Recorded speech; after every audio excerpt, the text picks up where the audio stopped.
Hello guys, I'm Daniel, and in this presentation, I am delighted to showcase one of my distinctive personal projects, a creation that not only enhanced my personal knowledge, but also played a crucial role in securing the top grade for my master's examination in the field of cybersecurity.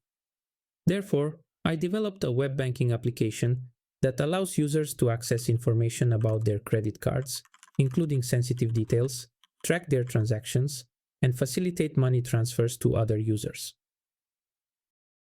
From the development point of view, the application was crafted using the programming languages Python for the backend and JavaScript for the front-end. To be more specific, we employed Flask-RESTX to build the API, and ReactJS was used for the graphical interface. Looking at it from an application security perspective, we can delve into the utilization of PyJWT authentication with HTTP-only cookies, the incorporation of a two-factor authentication system, 2FA, and a heightened focus on memory management. This is particularly critical since sensitive information, such as credit cards, must not be stored permanently in the application's memory. Additionally, considering that web applications are designed for public use, we also address the enhancement of the application's security through the implementation of an intrusion prevention system, IPS, a reverse proxy, encryption over HTTPS, monitoring services, and the protection of web UI administration tools such as Portainer or Nginx Proxy Manager with VPN restrictions. While it might seem complex at the moment, I assure you that in the near future, I will create individual videos covering these interesting topics, making them accessible for you to understand and implement. I kindly recommend subscribing and hitting the notification bell to be among the first to know when I release my next video. To conclude this presentation, I'd like to briefly explore the forgot password aspect, which involves a verified SMTP service for sending email validations. Next, we'll demonstrate how easily users can activate 2FA authentication for enhanced security. First, let me navigate to the forgot password page.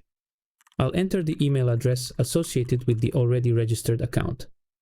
After clicking the Reset Password button, we should receive a new email for confirmation.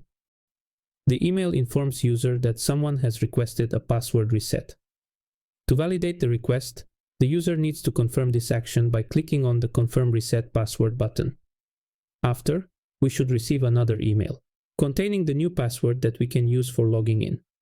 Once I've received the email with the new password, let me copy it and go to the login page to use it. Now that I've successfully logged in, I will navigate to the settings to activate 2FA. On the right side, we can see the option to enable it. Since I already have Google Authenticator installed on my phone, I will simply open it to scan the QR code. The QR code is displayed when we toggle the 2FA activation button. After scanning the QR code, we will see a new dynamic token, and to confirm the 2FA activation, we need to enter the code below and click the Update button. To test if 2FA really works, I will log out and log in again. After entering the email address and password, the next step is to provide the 2FA dynamic token. I will enter a valid token, and as we can see, the user has been successfully authenticated.